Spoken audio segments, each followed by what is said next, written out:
Sinomach HI International Equipment Co., Ltd. Bulldozer GT100 Operation and Maintenance Manual. Dear customer, welcome to use Sinomach Bulldozer series products. In order for you to better understand the performance, correct use, care and maintenance of this series of products, our company has produced this video for GT100 products. We hope it can be helpful to you. Let Sinomach Heavy Industries products create greater wealth for you. This video consists of the following sections: product structure, safety knowledge, operation knowledge, maintenance knowledge. Chapter 1: Product structure. Diesel tank, hydraulic oil tank, cab, engine hood, exhaust pipe, bulldozer blade cylinder, adjusting screw, blade lift arm, bulldozer blade, idler, track roller, carrier roller, vehicle frame, drive wheel, crawler, tension buffer device, tensioning cylinder, engine, main clutch assembly, water tank, radiator, throttle control handle, shutdown cable, hydraulic oil pump, frame, balance beam, traction device, transmission shaft, transmission control lever, rear axle, steering clutch release lever, oil dipstick,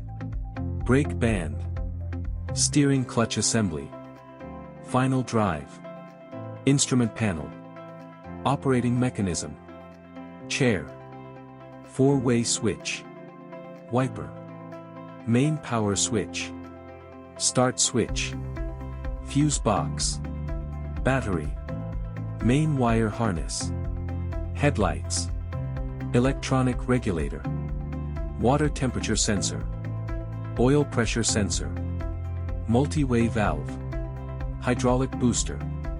Chapter 2: Safety knowledge. Before using the bulldozer, the driver must undergo specialized training. Carefully read this operation and maintenance manual, and strictly follow the contents and requirements of the manual for machine running in, operation, and maintenance. Select and configure the machinery according to the technical requirements of the operation and maintenance manual. Do not overload the equipment. The bulldozer is not allowed to operate with malfunctions, especially in cases of no oil pressure, low oil pressure, excessively high water temperature, or any other abnormal conditions. The machine should be stopped promptly for inspection and the malfunction should be resolved. Any parts with lead seals are not to be tampered with by the user.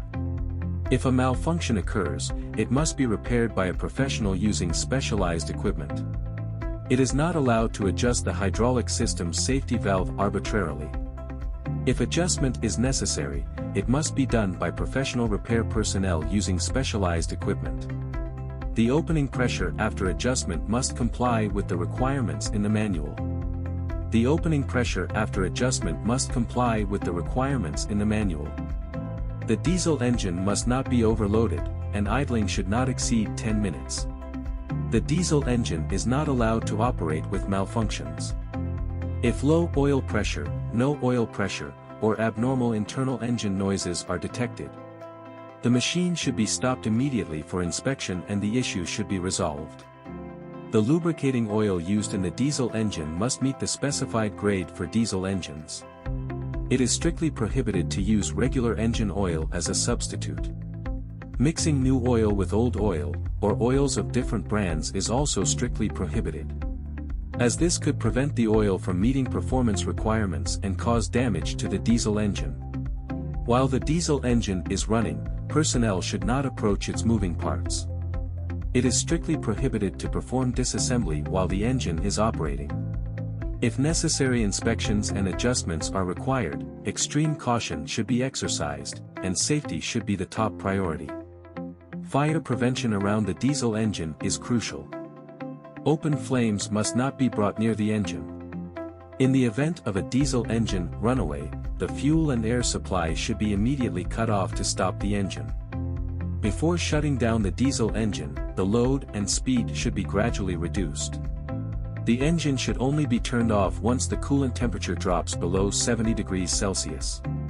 It is strictly prohibited to stop the engine suddenly when the coolant temperature is too high. When the ambient temperature is below 0 degrees Celsius and the diesel engine will be idle for an extended period. All coolant in the system must be drained, or antifreeze should be added to prevent the engine components from freezing and cracking. Due to the high internal pressure inside the closed integrated radiator, special care should be taken when adding coolant to a hot engine to avoid burns. Before starting the machine, inspect the suspended equipment and the surrounding area. To ensure there are no people or animals between the bulldozer and the equipment to prevent accidents. It is not allowed to get on or off the machine or perform maintenance while the machine is in motion. Sharp turns should only be made at low speeds. The bulldozer must use a rigid hitch when towing equipment, ensuring that the equipment does not come into contact with the bulldozer. It is not allowed to carry people or place heavy objects on the suspended equipment. The bulldozer should only turn in place when the suspended equipment is fully raised. Turns should be made smoothly and slowly. The suspended equipment can only be lowered to the working position after the turn is completed and the bulldozer is moving in a straight line. When crossing ditches, pits, mounds, railways, or other obstacles with the bulldozer carrying suspended equipment, proceed cautiously at low speed. The bulldozer must not travel with the machine body excessively tilted or with the equipment touching the ground. Without safety measures in place, it is not allowed to perform adjustments, cleaning, or other tasks under raised equipment or the bulldozer blade. Take precautions to ensure personal and property safety when maintaining the battery. When the ambient temperature is below 0 degrees Celsius and the diesel engine needs to be drained, the two drain plugs at the bottom of the heater should also be removed to prevent the heater from freezing and cracking. When adding water, draining oil, or approaching high-temperature areas of the diesel engine, take precautions to avoid burns. Before maintaining the electrical system, the battery ground cable must be disconnected to avoid damaging electrical equipment or causing danger. When the driver leaves the bulldozer briefly, the transmission must be placed in neutral. And the suspended equipment and bulldozer blade must be lowered to the ground. When checking the fuel level and refueling, be aware of fire hazards. When parking the bulldozer for an extended period, the diesel engine should be turned off. On a slope, the transmission should not be left in neutral, the brake should be applied, and the locking mechanism should be used. When opening and closing the cab doors and windows, exercise caution to avoid glass damage and injury. Chapter 3, Operational Knowledge. Personnel operating the bulldozer must be familiar with the position and function of the instruments and various control mechanisms. They should start and operate the bulldozer carefully and cautiously to prevent accidents. The electrical system of the bulldozer mainly consists of a battery, alternator, starter motor, ignition switch, front and rear lights, heater, various instruments and sensors, and connecting wires. Water temperature gauge displays the temperature of the coolant while the engine is running. Hour meter begins recording operating hours once the engine is started and the alternator is generating electricity normally. Oil pressure gauge provides real-time information to the driver about the engine's oil pressure during operation. Voltmeter displays the real-time charging voltage when the machine is in operation. Fuel gauge displays the real-time fuel level. Starting and operating the diesel engine. Before starting the diesel engine, turn on the main power switch and open the fuel supply valve on the diesel tank. Place the gear shift lever in the neutral position and the multi-way valve control lever in the neutral position. Check whether the coolant, rear axle, transmission, final drive, and diesel engine oil levels meet the standard. Ensure the engine oil level is between the specified markings. For new, repaired, or long-in-use diesel engines, it is necessary to expel air from the fuel system before starting to ensure a smooth start. Method for expelling air. First, loosen the air bleed screw on the diesel fuel filter. Use the hand pump to pump fuel until there are no air bubbles, expelling air from the fuel line between the fuel tank and the diesel filter. Then, tighten the air bleed screw on the diesel filter and loosen the bleed screw on the fuel injection pump. Use the same method to expel air until there are no bubbles, then tighten the bleed screw. Check whether the electrical system connections are reliable and whether the battery is sufficiently charged. Place the manual throttle control lever in the mid to low throttle position, and press the shutdown button back to the fuel supply position. Depress the main clutch pedal to disengage the main clutch. Insert the key into the electrical switch and turn it to the start position to start the diesel engine. When the ambient temperature is above -10 degrees Celsius, the diesel engine can start smoothly without any auxiliary measures. For winter or low temperature starts, hot water should be added. Each use of the starter motor should not exceed 10 seconds. There should be at least a 2-minute interval between attempts. If the engine fails to start after 3 attempts, the cause should be identified and the fault rectified before attempting to start again. After starting the diesel engine, immediately reduce the throttle, allowing the engine to idle, and check the condition of all parts of the engine. Check if the electrical instruments and power-consuming devices are functioning normally. Slowly increase and decrease the diesel engine's speed and load. Especially with a newly started engine, avoid sudden acceleration, gunning the engine. In winter, do not begin driving until the coolant temperature reaches 40 degrees Celsius. The diesel engine should not be operated at full load immediately after starting. When the coolant temperature reaches above 60 degrees Celsius, listen for any abnormal noises. And always monitor the oil pressure warning indicator. Driving and operating the bulldozer. Starting. Pay attention to the positions of the gear shift lever in each gear. Release the brake pedal locking pin, allowing the parking brake pedal to return to its original position. Depress the clutch pedal fully and quickly, then shift the gear lever to the desired gear. If the gear does not engage and you feel resistance from the transmission gears, slowly release the clutch and depress it again quickly. At this point, the gear should engage.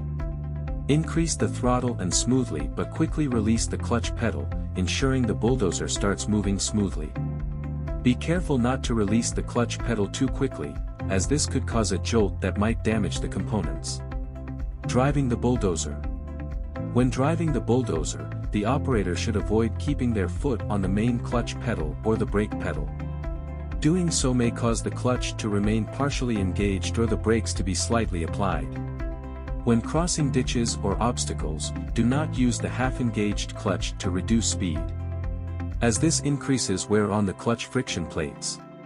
Instead, reduce the throttle or shift to a lower gear and proceed slowly. Gear shifting should only be done after the clutch is fully disengaged and the bulldozer has come to a complete stop. For steering, smoothly and quickly pull the steering lever all the way back. Pull the left lever for left turns and the right lever for right turns. After turning, return the steering lever to its original position smoothly and quickly. For sharp turns, perform them at low speed by first pulling the steering lever fully and then pressing the brake pedal on the same side. This will cause the bulldozer to turn sharply to the left or right. After turning, release the brake pedal first and then return the steering lever. When driving in a straight line, the operator should minimize the use of the steering lever and brakes, to reduce wear on the steering clutch and brake band. Sharp turns should only be made in first or second gear at low speed. High-speed sharp turns are strictly prohibited. If the bulldozer starts to slide forward while turning in soft soil, immediately release the brake pedal and steering lever. Let the bulldozer move forward a short distance, then re-engage the steering lever and press the brake pedal. During operation, select the appropriate gear and throttle based on the load. Keep the bulldozer working under full or near full load conditions to improve productivity and reduce fuel consumption. Overloading is detrimental to the entire machine, causing the diesel engine to decrease in speed, overheat, and emit excessive smoke. If the bulldozer is overloaded, switch to a lower gear or reduce the load. Do not use the clutch to manage the overload condition. When the bulldozer is working, constantly monitor the diesel engine's performance, instrument readings, and the condition of all components. If any abnormalities are detected, stop and inspect the machine. For temporary stops, the diesel engine does not need to be turned off. Shift the gear lever to neutral and adjust the hand throttle to a lower fuel supply position, allowing the engine to idle. However, idling time should generally not exceed 10 minutes. If the bulldozer idles for an extended period, pull the stop knob to turn off the engine. Do not rev the engine before shutting it off. When parking on a slope, avoid shifting into neutral.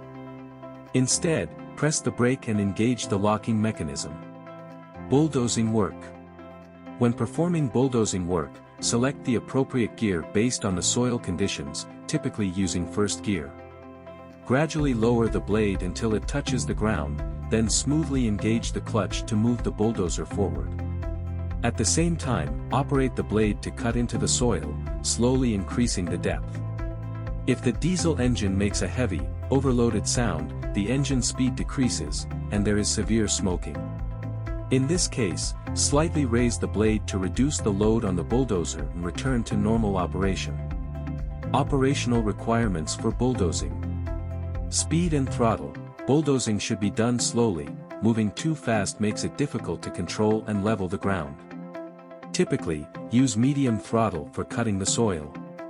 Preparing the blade for bulldozing, move the control lever from the neutral position downward to the lowering position. The blade will then rest at the point where it contacts the ground, ready for bulldozing. Bulldozing while moving, move the bulldozer forward slowly while lightly pressing the lever to force the blade into the soil to the desired cutting depth. Then, move the lever to the neutral position and continue moving forward. Lowering the blade while in motion makes it easier to cut into the soil. When the blade enters the soil layer, proceed slowly. Usually using a jogging method by lightly pressing the lever, allowing the blade to gradually cut into the soil. If the blade is lowered too quickly, it will be difficult to smoothly level the ground. Adjusting blade load based on diesel engine sound. During bulldozing, the resistance encountered by the blade can be judged by the sound of the diesel engine. Pay attention to differences in engine sound and use the jogging method by lightly moving the lever to adjust the blade's position as needed to maintain smooth forward movement. Adjusting blade position based on terrain, the bulldozer's body will bounce up and down with the terrain, causing the blade's cutting angle to change. During operation, monitor the tilting or dipping of the engine hood, and adjust the blade's cutting position according to the terrain. Controlling the blade's rise and fall, the ground in front of the bulldozer is uneven, and the soil varies in hardness and compactness. The operator should adjust the blade's position based on the terrain and soil conditions, to ensure that the blade cuts to the desired depth as the bulldozer reaches that section. Bulldozing over ridges and pits. When encountering a ridge in front of the bulldozer, if it is estimated that the ridge can be cut away, lower the blade slightly just before reaching the ridge to cut into and level it. If the ridge is too high, slightly raise the blade to avoid cutting too deeply and getting stuck. When encountering a pit, raise the blade slightly just before reaching it to push the soil in front of the blade into the pit, filling it. Coordinating the control lever with the throttle. When the bulldozer encounters significant resistance while moving forward, the diesel engine may become overloaded, causing a sharp drop in speed and black smoke from the exhaust. In this case, immediately raise the blade slightly to reduce the load, while simultaneously increasing the throttle to boost engine power and overcome the obstacle. After moving the soil to the unloading site, move the control lever to the raise position to lift the blade, allowing the soil to drop off the blade. During unloading, raising the blade higher and covering a longer distance can spread the soil more evenly. As the bulldozer's tracks move over the thin layer of soil, they compact it, achieving a layered compaction effect. After unloading the soil, return the control lever to the neutral position to fix the blade in the unloading position. Reverse at high speed to the starting point to reduce return time. If the bulldozer is leveling a site with loose soil and minimal surface undulation, allow the blade to contact the ground. Set the control lever to the float position, and reverse to drag and level the ground. Bulldozing operation precautions. When bulldozing, avoid making sharp turns and instead make large radius, slow turns. Avoid bulldozing with the bulldozer's body tilted sideways. Do not keep the control lever in the raise or lower position for an extended period, as this may cause high-pressure hoses to burst and damage hydraulic system components. When working in dusty conditions, shorten the maintenance intervals specified in the diesel engine's maintenance manual. Pay special attention to cleaning the air filter and oil filter to extend the diesel engine's lifespan. Stopping and shutting down the diesel engine.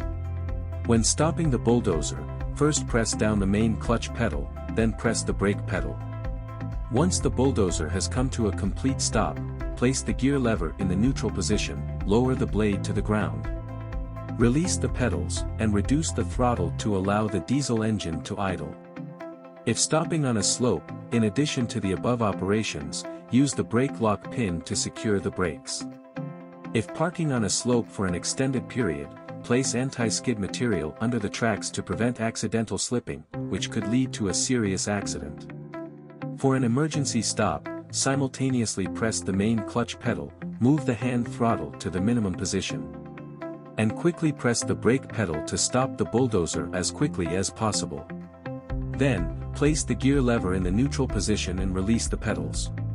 If the bulldozer needs to be parked for an extended period, once the vehicle has stopped, reduce the diesel engine speed to 600 to 800 RPM and let it run at low idle for a few minutes.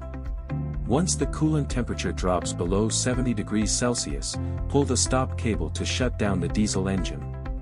Do not abruptly shut off the engine when the coolant temperature is too high or if the radiator is boiling over. It is also forbidden to shut down the engine by closing the diesel fuel tank valve, as this can cause air to enter the fuel system, making it difficult to start the engine next time. If the ambient temperature is below -5 degrees Celsius and antifreeze has not been used, promptly drain the coolant to prevent engine components from freezing and cracking. Chapter 4, Maintenance Knowledge. Before starting the machine each day, the following items need to be checked: engine oil level, fuel level, hydraulic oil level, and coolant level. Additionally, drain the water from the fuel-water separator and check the tension of the engine fan belt. The engine air filter uses an oil-based filtration system. During the operation of the machine, inspect the filter oil weekly. If the oil contains a significant amount of impurities and shows signs of solidification, replace it with new 15W40 diesel engine oil, using approximately 2 liters. Fill the oil to the marked line as the standard. After 100 hours of operation with a new machine, the engine oil and oil filter should be replaced. Subsequently, every 250 hours of operation, the engine oil and oil filter should be replaced, along with the fuel-water separator and diesel filter. Additionally, inspect the hydraulic oil return filter. It is recommended to use CF grade 15W40 diesel engine oil, or 5W30 diesel engine oil in extremely cold regions, with approximately 22 liters of oil required for replacement. Every 500 hours of operation, inspect and clean the radiator and cooler fins. After 500 hours of operation, the gearbox, rear axle, and final drive should undergo the first gear oil replacement. Thereafter, every 1000 hours of operation, the gear oil in these components should be replaced. It is recommended to use 85W90 gear oil, or 75W90 gear oil in extremely cold regions. The gearbox and rear axle require 9 liters of oil for replacement, and the final drive requires a total of 30 liters. Every 1000 hours of operation, replace the hydraulic oil, as well as the hydraulic oil return filter and intake filter. It is recommended to use number 46 hydraulic oil, or number 32 hydraulic oil in extremely cold regions, with approximately 32 liters required for replacement. Every 10 to 12 hours of operation, lubricate the steering clutch bearing with grease. Using a grease gun to apply 3 to 5 pumps. Over-lubrication may cause the steering clutch to slip. The grease fitting is located on the rear axle plane. The protective rubber cap must be removed for lubrication. Every 50 hours of operation, lubricate the bulldozer blade support. The bulldozer blade adjustment lever needs to be lubricated, and the bulldozer blade cylinder bracket needs to be lubricated. And the pin joints on the upper part of the rear axle,